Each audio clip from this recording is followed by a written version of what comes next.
Di area sini saya melihat ada 3 sosok.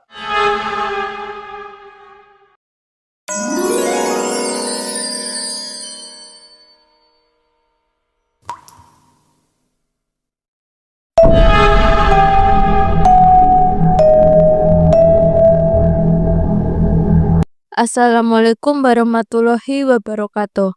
Rahayu, rahayu, rahayu, sagung dumadi. Selamat malam, bagaimana kabarnya sahabat Sekar? Semoga kita semua dalam lindungan Allah SWT dan selalu dirahmati dan diberkati olehnya. Sahabat Sekar, malam ini kita lagi melakukan perjalanan menuju suatu makam atau petilasan di daerah Ngasem, yaitu di makam atau petilasannya Mbah Bagindowati. Jadi dalam vlog kali ini saya ingin mengajak teman-teman semua untuk melihat sisi sejarah dan budaya dari tempat ini. Tentunya kita tetap berpegang teguh pada keimanan kita. Ketika kita berziarah ke makam, petilasan, ataupun punden, kita mengenang jasa-jasa para leluhur dan mendoakan agar amal baik beliau diterima oleh Tuhan Yang Maha Esa, serta ditempatkan di sisinya yang mulia. Sebagai orang Jawa, kita tidak boleh melupakan jati diri kita. Sudah sepantasnya kita sebagai anak cucu menjaga dan melestarikan peninggalan para leluhur.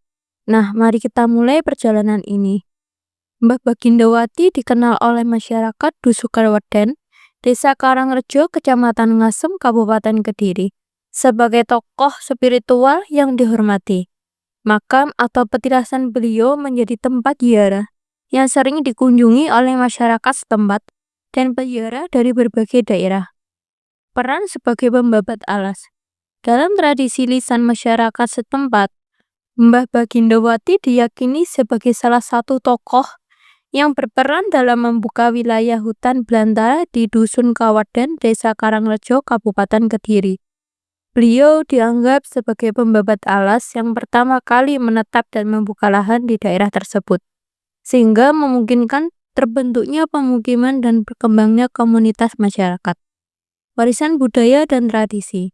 Petilasan Mbah Bagindowati tidak hanya menjadi tempat peristirahatan terakhir beliau, tetapi juga menjadi pusat kegiatan budaya dan spiritual.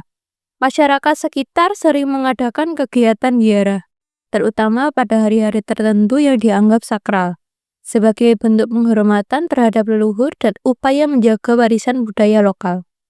Bagi sahabat Sekar yang mau ziarah ke petilasan ini dipersilakan. Mari kita jaga adat dan budaya sebagai warisan para leluhur kita. Dengan niat dan tujuan yang baik, semoga Allah Subhanahu wa Ta'ala mengabulkan doa-doa kita dan hajat kita. Dan semoga Mbah Bagindowati dan tempat ini dirahmati dan diberkati oleh Allah Subhanahu wa Ta'ala. Jadi gitu ya sahabat sekalian, kita bisa memahami sekilas sejarah makam atau petilasannya Mbah Bagindowati, warisan budaya masyarakat sekitar. Sebagai orang yang beriman, kita tetap berpegang teguh pada keyakinan bahwa Tuhan Yang Maha Esa adalah tempat kita memohon dan menyembah. Tapi kita juga harus menghormati tempat-tempat bersejarah sebagai adat dan warisan budaya. Malam ini saya sudah berada di depan pintu masuk makam atau petilasannya Mbah Bagindowati yang berada di Ngasem, Kediri.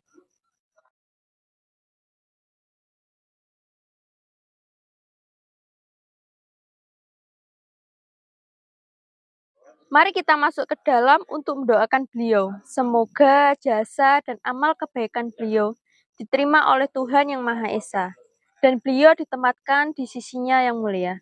Dan mari kita masuk untuk melihat sosok dan misteri apa saja yang ada di sini.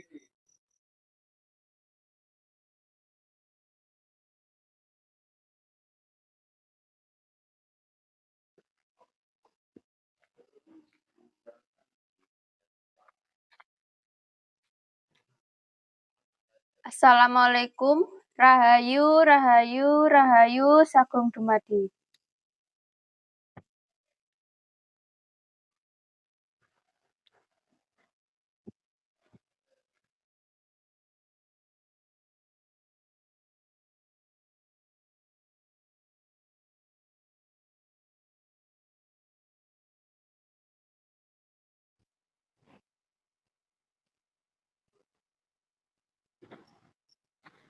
Assalamualaikum rahayu rahayu rahayu sagung dumadi.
Di area sini saya melihat ada 3 sosok. Untuk sosok pertama, beliau seorang laki-laki menggunakan baju pendek serta bawahan pendek yang berwarnakan hitam. Beliau memakai sebuah kuluk untuk kepala. Beliau juga memiliki kumis. Untuk postur tubuh beliau sedikit berisi. Untuk sosok kedua, beliau seorang perempuan menggunakan pakaian berwarna hitam. Untuk kepala, beliau disanggul. Beliau juga memiliki tahi lalat di sebelah kanan. Beliau berpostur tubuh sedikit gemuk.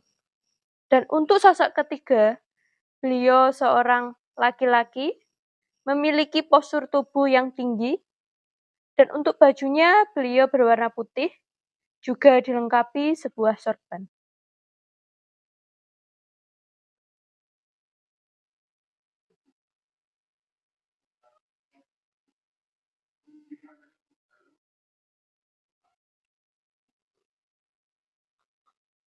Dan di area sini saya melihat adanya sebuah pagaran gaib yang memiliki energi besar. Untuk auranya berwarnakan ungu.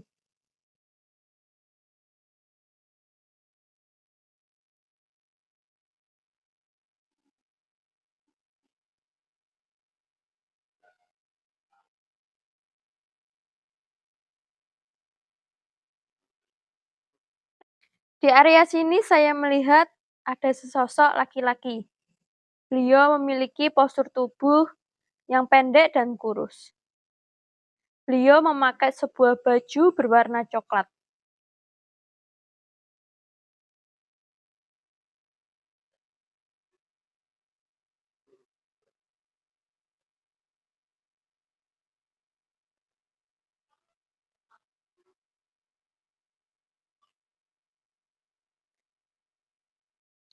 Di area sini saya melihat ada 2 sosok. Untuk sosok pertama, seekor harimau berwarna putih. Dan untuk sosok kedua, seekor buaya berwarna putih.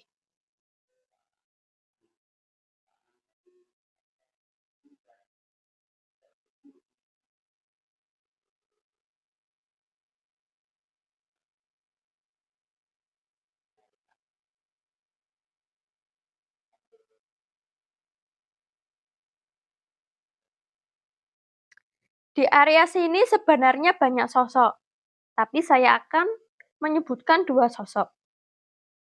Untuk sosok pertama, beliau seorang laki-laki, memiliki postur tubuh yang tinggi, dan untuk pakaiannya berwarna putih, dilengkapi sebuah sorban. Beliau juga memiliki sebuah kumis. Dan untuk sosok kedua, beliau seorang laki-laki juga, menggunakan rompi pendek berwarna hitam, dan untuk bawahannya celana pendek berwarna hitam juga. Beliau memiliki rambut yang panjang, serta memakai sebuah belangkon berwarna coklat ada campuran hitam.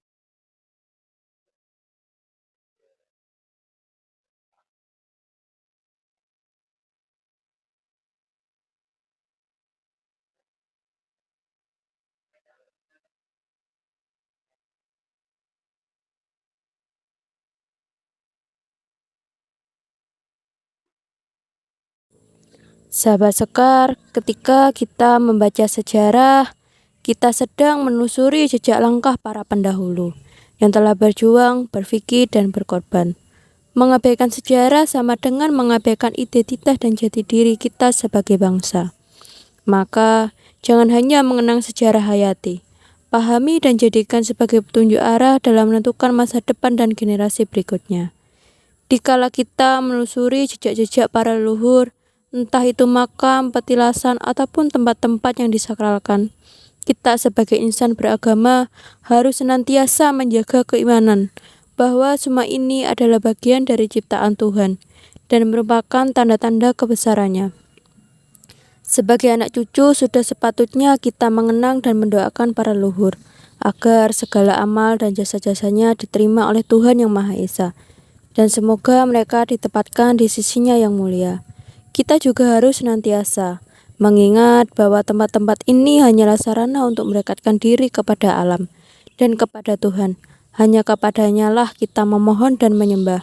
Semoga Tuhan Yang Maha Esa senantiasa merahmati dan memberkahi kita semua. Terima kasih sudah menonton Sekar Sore sampai akhir. Kalau kamu berani, jangan lupa like, komen, dan subscribe. Setiap minggu akan ada kisah baru yang mungkin membuatmu sulit untuk tidur, atau lebih buruknya lagi, membuatmu mendengar suara-suara yang tidak seharusnya ada. Mungkin salah satu yang saya datangi adalah leluhur kalian sendiri, yang namanya telah lama hilang, namun dia sering mendatangimu, bahkan ikut kamu. Sampai jumpa di video selanjutnya. Tapi tetap hati-hati. Mungkin dia tahu saat ini kamu menonton video ini.